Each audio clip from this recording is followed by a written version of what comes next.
Hello parents, क्या आपका बच्चा भी प्रीपोजिशन को लेकर बहुत ज़्यादा कंफ्यूज रहता है और हमेशा आपसे सवाल करता है कि मम्मा मुझे समझ नहीं आता कहाँ पे इन लगाना है, कहाँ पे ऑन लगाना है, कहाँ पे अप लगाना है। तो आप बिल्कुल सही जगह पे आए हैं, क्योंकि आज के इस वीडियो में मैं आपको बताऊंगी कैसे आप अपने छोटे बच्चों को, क्लास 1 के बच्चों को बहुत ही आसानी से प्रीपोजिशन समझा सकते हैं। तो चलिए ज़्यादा समय ना लेते वीडियो को शुरू करते हैं। सबसे पहले बात करते हैं कि प्रीपोजिशन होता क्या है। A preposition is a word or group of words used before a noun, pronoun, or noun phrase to show direction, time, place, location or to introduce an object। यानी कि अगर सरल शब्दों में कहें तो प्रीपोजिशन क्या होता है?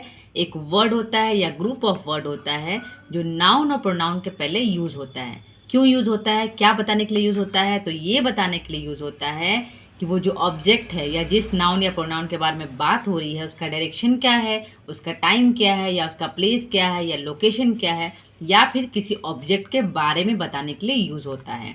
बेसिकली प्रीपोजिशन एक लिंक की तरह है जो किसी भी सेंटेंस को पूरा करता है और उस सेंटेंस में नाउन का जो भूमिका है या नाउन क्या कर रहा है या कहाँ पर मौजूद है वो बताता है। एग्जाम्पल आप देख लीजिए, इन है, ऑन है, over, beside, behind, in front of, under, next to, ये सारे जो है ना सब प्रीपोजिशन कहलाते हैं जिसका यूज सेंटेंस में होता है।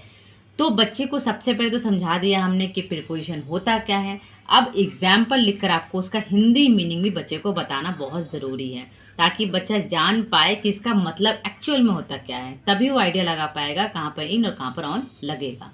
जैसे इन का मतलब क्या है, मे। अभी यहाँ पर ऑन, ओवर, इसके साथ ही साथ अबव, इन तीनों का मीनिंग भी ऊपर ही होता है, लेकिन तीनों का यूज अलग अलग जगह पे होता है। ऐसा क्यों होता है ये बच्चा जानेगा अपर क्लास में, क्योंकि बच्चा अभी छोटा है, इसलिए अभी उसे उतनी सारी डिटेलिंग में बताने की ज़रूरत नहीं है। फिलहाल उसे सिर्फ प्रीपोजिशन इंट्रोड्यूस करना है।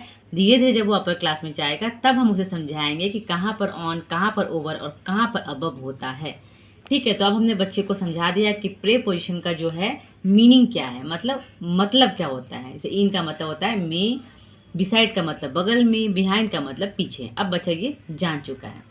अब हमें कैसे समझाना है बच्चे को कहाँ पर इन ऑन लगता है, कैसे वो जानेगा, इसका बहुत ही आसान तरीका मैं आपको आगे बताने वाली। मैंने अपने हर वीडियो में आपको ये कहा है कि बच्चे को अगर कोई चीज़ समझाना है तो ड्राइंग से बेटर कोई ऑप्शन नहीं है, क्योंकि बच्चा ड्राइंग से ही समझेगा, पिक्चर से ही समझता है। यही कारण है कि बच्चों के बुक्स में ना पिक्चर्स बहुत ज़्यादा होते हैं। तो हमें भी उसी का सहारा लेना है। हमें क्या करना है, ड्रॉ करके बच्चे को प्रीपोजिशन समझाना है। तो कैसे समझाएंगे? सबसे पहले तो आप एक बॉक्स बनाएंगे और एक बॉल लेंगे। ये बॉक्स और बॉल ही बच्चे को प्रीपोजिशन समझाएगा। कैसे? अभी देखिए मैंने यहाँ पे क्या किया, एक बॉक्स ड्रॉ किया है, उसके अंदर मैंने बॉल डाली है। तो बच्चे को आप ऐसे बताइए कि बेटा ये है एक बॉक्स, इसके अंदर हमने बॉल रखी है। तो बॉल कहाँ है? बॉक्स के अंदर है, बॉक्स में है, इसलिए इन यूज होता है। मतलब कोई भी चीज़, कोई वस्तु या कोई नाउन प्रोनाउन किसी के अंदर हो, में हो, तो वहाँ पर हम क्या यूज़ करते हैं? इन यूज़ करते हैं। वैसे ही यहाँ पर देखिए आप, बॉल कहाँ है? बॉक्स के ऊपर है। तो कोई भी नाउन प्रोनाउन या कोई ऑब्जेक्ट अगर किसी चीज़ के ऊपर हो तो हम वहाँ पे यूज़ करते हैं क्या? ऑन। ऐसे आप बच्चे को इन और ऑन समझा सकते हैं। अभी नेक्स्ट हम समझाएंगे नेक्स्ट टू। यहाँ पर बॉल कहाँ रखी है? बॉक्स के बगल में रखी हुई है, तो उसके लिए भी हम नेक्स्ट टू यूज़ करते हैं। ठीक है।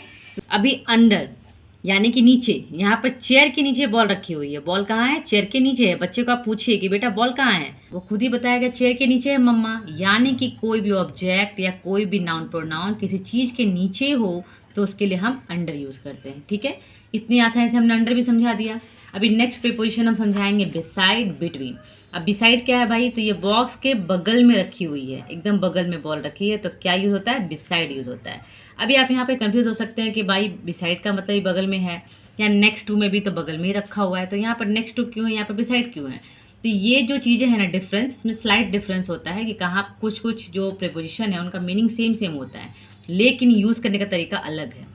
स्लाइट डिफरेंस है जो हम बच्चे को अपर क्लास में समझाएंगे। अभी समझाने जाएंगे तो बच्चा कंफ्यूज हो जाएगा। तो अभी फिलहाल बच्चे को क्लास 1 और 2 के बच्चों को इतनी डिटेलिंग में समझाई नहीं जाती। सिंपली प्रीपोजिशन को इंट्रोड्यूस किया जाता है और बताया जाता है कि कहाँ पर कौन सा प्रीपोजिशन यूज़ होने वाला है। बाकी अपर क्लास में जब वो जाएगा तो डिटेल में वो समझ पाएगा कि क्यों ऊपर के लिए भी ऑन यूज़ होता है, या फिर ओवर के लिए भी यूज़ होता है, या फिर अबव के लिए भी यूज़ होता है। ठीक है, तो यहाँ फिलहाल बच्चे को ऐसे ही समझाना है।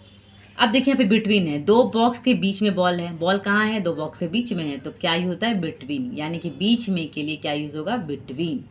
यहाँ पर है बिहाइंड, आप देख पा रहे हैं बॉक्स के पीछे बॉल है, बॉल कहाँ है बॉक्स के पीछे है, तो क्या यूज होगा बिहाइंड, बिहाइंड का मतलब ही होता है पीछे। इन फ्रंट ऑफ, बॉक्स के ठीक सामने बॉल रख दिया गया है, यानी कि इन फ्रंट ऑफ सामने है, तो जब कोई ऑब्जेक्ट या कोई नाउन प्रोनाउन सामने हो किसी चीज़ के तो इन फ्रंट ऑफ लगता है। अबव, बॉक्स के ऊपर बॉल है तो क्या यूज होगा अबव। यहाँ पर ओवर, बॉक्स के भी ऊपर ही बॉल है लेकिन यहाँ टच नहीं हो रहा तो ओवर लगता है। अब यहाँ पे भी सेम क्वेश्चन हो सकता है कि अबव का मतलब भी ऊपर हो गया, ओवर का मतलब भी ऊपर हो गया, तो जैसा कि मैंने आपको बताया कि स्लाइट डिफरेंस होता है जो आगे जाके बच्चे को समझ में आएगा। अभी यहाँ पे मैं आपको छोटा सा हिंट देती हूँ। फॉर एग्जाम्पल ओवर मतलब क्या होता है कि टच नहीं होना चाहिए। फॉर एग्जाम्पल हमारा जो सन है मून है वो हमारे सर के ऊपर तो है लेकिन टच नहीं होता हमारे सर को, तो वहाँ के लिए हम ओवर यूज़ करते हैं। तो ये थोड़ा बहुत डिफरेंस होता है जो बच्चे को आगे जाके हम समझाएंगे। तो इस तरह से आप पिक्चर्स बना के बच्चे को प्रीपोजिशन इंट्रोड्यूस करवा सकते हैं और समझा सकते हैं कि कहाँ पर कौन सा यूज़ होगा।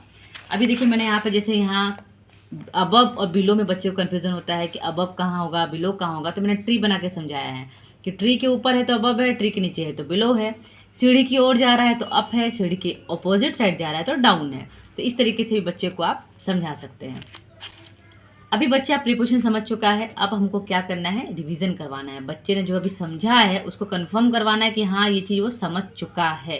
तो उसके लिए आपको क्या करना है, कुछ एग्जाम्पल ड्रॉ करना है। जैसे बॉक्स बनाया है, बॉक्स के अंदर बॉल है या बीच में है या ऊपर है या पीछे है।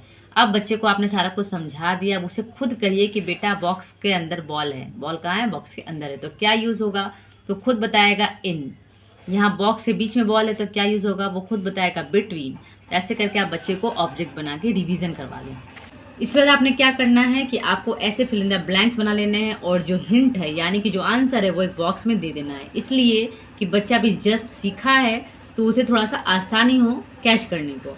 तो एक आपको हिंट देना ही पड़ेगा स्टार्टिंग में, फिर धीरे धीरे आप बिना हिंट के उसके दीजिए ताकि वो अच्छे से और समझ जाए। तो यहाँ पर मैंने हिंट दिया हुआ है और मैंने साथ ही साथ एक काम और करा है क्या कि मैंने ऑब्जेक्ट भी ड्रॉ किया हुआ है ताकि बच्चे को पोजीशन समझ में आए, वो कंफ्यूज ना हो। स्टार्टिंग में जब क्लियर समझ जाएगा ना तो फिर कोई कंफ्यूजन रहने का चांस ही नहीं होता, इसलिए हमने ऑब्जेक्ट भी ड्रॉ कर देना है। मैंने क्या लिखा है, the cat is dash on the bench. या बेंच है, सपोज करिए कि बॉल नहीं कैट है, बच्चे को समझाइए। तो कैट कहाँ है, बेंच के ऊपर है, तो क्या यूज होगा ऑन यूज होगा, the cat is on the bench. यहाँ पर सेकंड नंबर में क्या है, balls are dash the box, यानी कि बॉल्स कहाँ है बॉक्स के, यहाँ पे बॉल बॉक्स के अंदर है, तो क्या यूज होगा इन, यानी balls are in the box. अब यहाँ पे क्या है, the boy is dash the tree, ये बॉय कहाँ है, ट्री हुआ है बगल में खड़ा हुआ है, तो क्या यूज कर सकते हैं हम इसके लिए, इन फ्रंट ऑफ नहीं, इसके लिए क्या यूज होगा बिसाइड, यानी कि ट्री के बगल में कौन खड़ा है, बॉय खड़ा है, the boy is beside the tree.